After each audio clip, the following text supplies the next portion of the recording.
Next up, we're using the ratio test to test for convergence or divergence. And we're looking at the sum as n goes from 1 to infinity of n factorial divided by n to the n.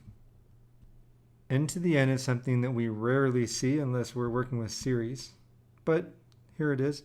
I'm going to point out now, though, when you see a factorial, I want you to think about the ratio test. It's great for factorials. Notice that this series is not alternating, so absolute versus conditional convergence doesn't apply. We're just going to find out whether this converges or not.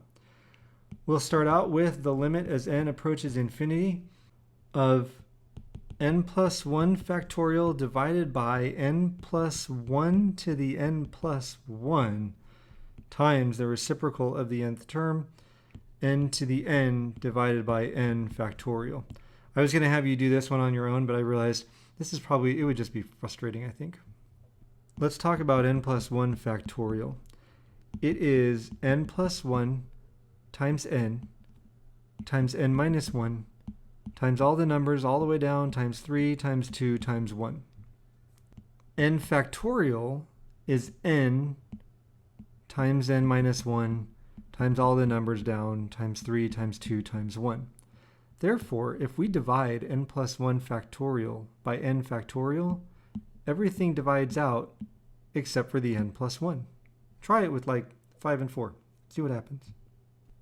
So for the n factorial, we divide into the n plus 1 factorial, leaving us with n plus 1 in the numerator. I'll go ahead and write it out at this point. We have the limit as n approaches infinity of now n plus 1 times n to the n divided by n plus 1. You know, the exponent of n plus 1 is n plus 1, right?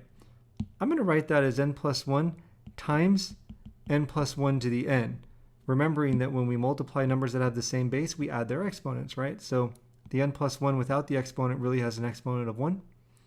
So this is really n plus 1 factors of n plus 1. And I wrote it that way so that we can divide out the n plus 1s. We then have the limit as n approaches infinity of n over n plus 1 whole thing to the nth power. At this point, I'm going to do something that looks a little bit weird, but I have my reasons. The limit as n approaches infinity of the reciprocal of n plus 1 over n to the nth power. So I've written it as 1 over the reciprocal. The reason for that is because I can divide each term in a binomial numerator by a monomial denominator. I can split up the terms is what I'm saying. I can't do that if I have a binomial denominator. We end up with the limit as n approaches infinity of 1 over the quantity of 1 plus 1 over n to the n. The alternative, by the way, at the stage where you have the limit as n approaches infinity of n over n plus 1 to the n, the alternative is to set it equal to L, use logs, and possibly L'Hopital's rule.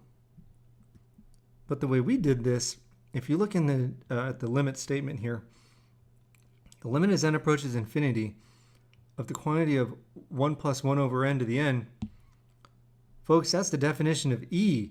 This turns out to be 1 over E, which is, guess what? Less than 1. The series is convergent by the ratio test.